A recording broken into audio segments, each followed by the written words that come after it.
large amount of pictures of animals. Yes, the Masonic Bible has a large amount of pictures of animals. That's because these are pictorial Bibles. And if you just follow me over here, we have a whole section on animals. Bible animals, domestic and wild.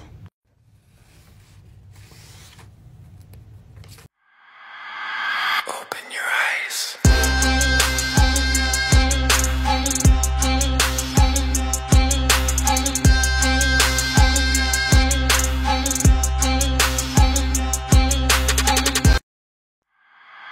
Yes. Inside this special box is a very unique object. It is a Masonic Bible, but not just any Masonic Bible. It's the Masonic Bible I was given when I was made a Master Mason. Are you ready to see what's really inside a Masonic Bible? It's just a regular Bible. Got all the regular books of the Bible. Numbers, Deuteronomy, Jeremiah, there's Chronicles, Psalms, Isaiah. Freemasons are Satan worshippers, then we are very bad at it. This is a non-Masonic Bible from 1870.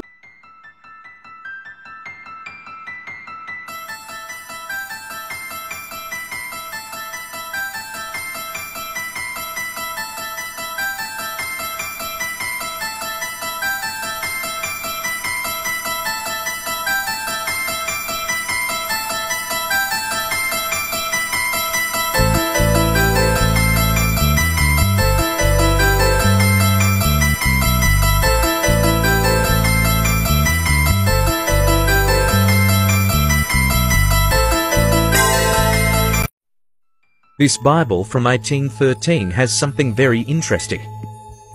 It is a facts page that contains a list of people and events in chronology. My grandfather was a Freemason.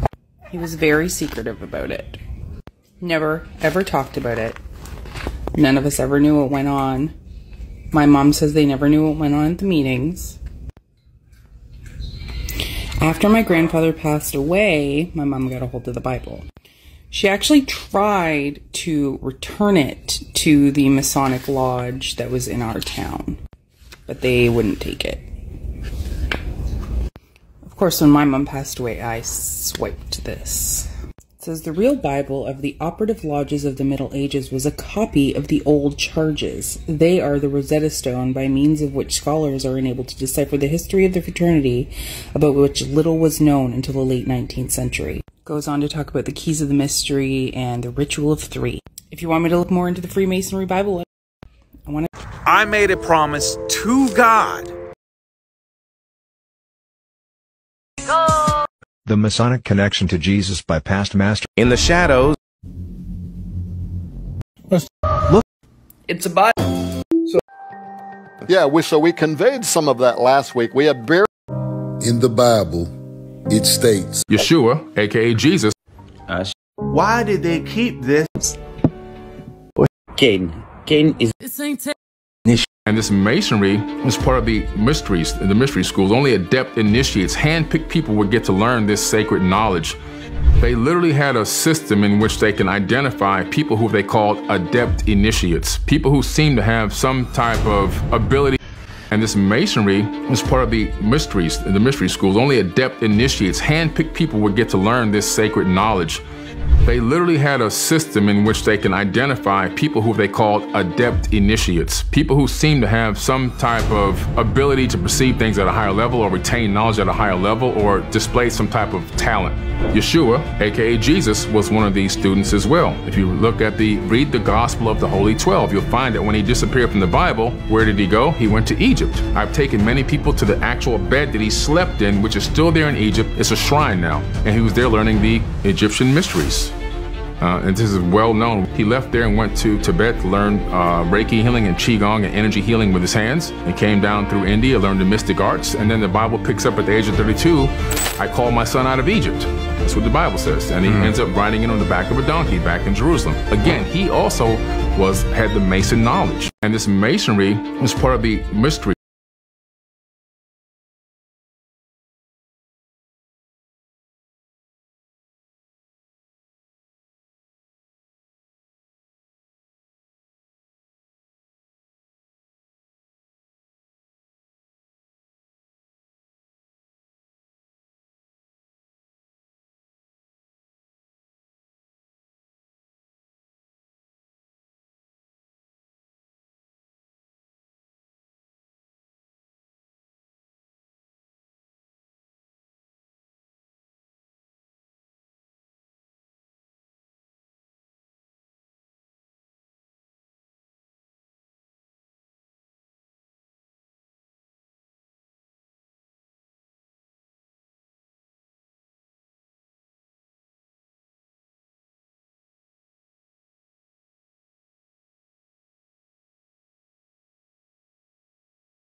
Rosicrucians and Freemasons.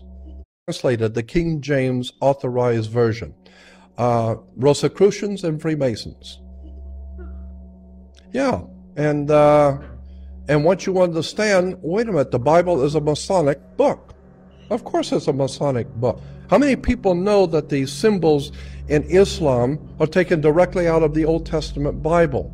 And that Mecca is the black cube of Freemasonry. Mecca is a black square. Look it up. The planet Saturn. Saturn was referred to as the black cube.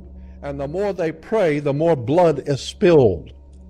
The more violence and bloodshed builds each day. It's getting worse and worse and worse. And the more they pray, the worse it gets. And Christians all over the world are praying to God's Son, the light of the world, and they have no idea what they're praying to. They have no concept of the world, of what they're praying to, and consequently, all of the evil is winning. Good people are losing. Knights Templars, Masonic, Freemasons are winning. They're controlling the world. Why? Because we're worshiping the wrong God. Because we don't understand what the symbols mean. Because we walk right past the truth sitting right in front of us and end up worshiping something that the Knights Templars have given us to worship. And therefore, we haven't got the faintest idea in the world what's going on.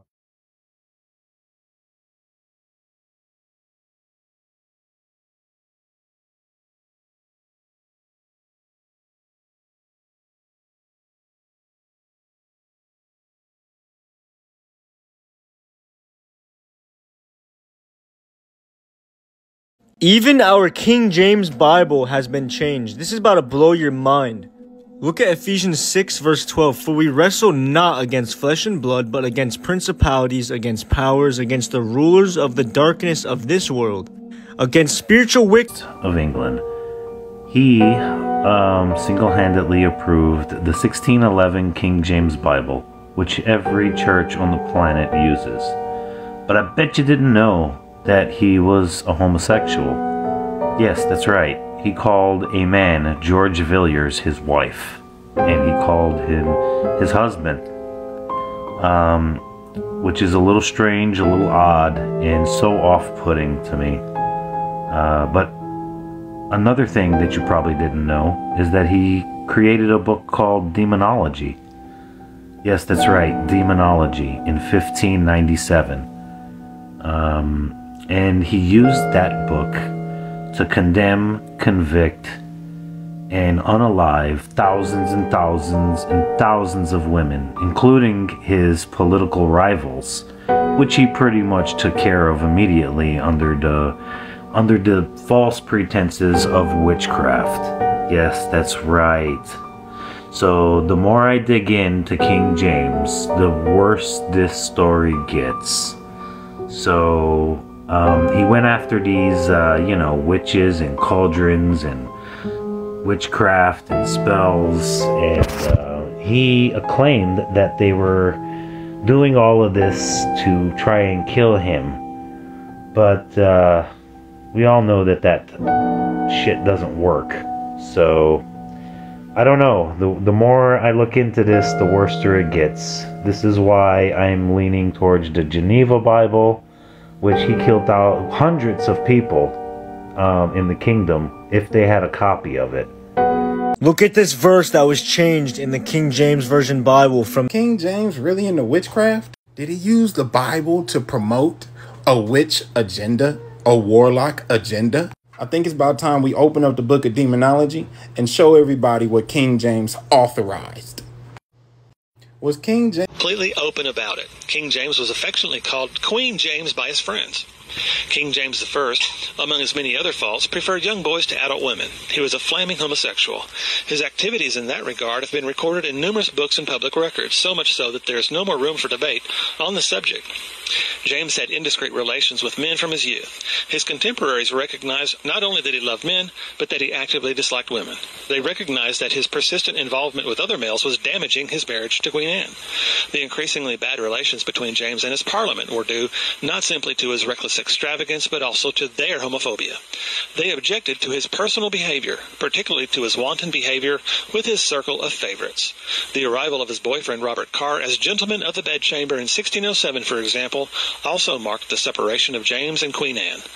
In his book, King James and the History of Homosexuality, Michael Young establishes that there can be no doubt that James loved his primary favorite, George Villiers, completely open. They told us King James was doing witchcraft in it.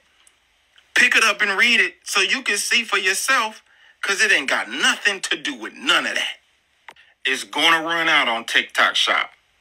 It's going to run out on TikTok Shop. You got to know what to do after that. King James wrote demonology. Is there a gay secret that King James tried to sneak into his version of the Bible? There sure is. It's right there in the book of Luke. That's next on the trumpet. Right there in Luke chapter 17, verse 34. I say to you, in that night there shall be two men in one bed, that one shall be taken and the other shall be left. Let's look at this Bible that I have. It has 4 different versions side by side. The NIV says 2 people in one bed. You can see this is the King James Version right here, and it says 2 men in one bed, and men is in italics. New American Standard Bible, there will be 2 in one bed. I read the Amplified Version all the time, and it says right here, there will be 2 sleeping in one bed. Those different versions of the Bible are just how people say things differently. King James wrote this book right here, and in the same breath, he was telling people that they shouldn't read the book of Enoch or the book of Jubilees. Go to that link tree right there on my bio page and click on the book of Jubilees or the book of Enoch right there. Both of them are great reads, and you can click on that and print it and read right. Version of demonic could be people doing their native practices. Well, check this out. What does it mean to be a modern witch? From 3 witches. Yes, this is a 400-year-old translation of what we call the Bible. It contains 6,000 years of information. 6,000. So you could have modern day witchcraft, but we have the origin on where modern day witchcraft come from by family. You should go read this article because it comes from Britain's Vogue magazine. 3 modern witches from different cultures explain what the craft means today. So what was it 6,000 or 3,000 or 4,000 years ago? The Bible show you that. This is the first line to this article. Navigating pop culture. Navigating pop culture. With a pointed hat and a sharp sickle, the witch is an elusive figure of power and mystery. That's because they're in pop culture. Stay tuned for part 2 because the churches should have gave you this information a long time ago. What? As a matter of fact, way before the King James, the Geneva Bible was out. King James banned the Geneva Bible. And you say, wait a minute, if the Geneva Bible is such a good book, why was it banned? Well, let me tell you why it was banned. First of all, in any of this stuff that I've got, I'm more than willing to let you take a look at. This is a little pamphlet of the instructions to the translators. And if you see this, you understand real quick what's going on. You start to understand some of the things that are going on with it. And part of the thing is, let me just give you one quote out of the Geneva of 1591. Ephesians 6, 11, 12. See if you can figure out anything that might cause a king not to want to have this out. Put on the whole armor of God, that you may abide to stand against the assaults of the devil. Most other places,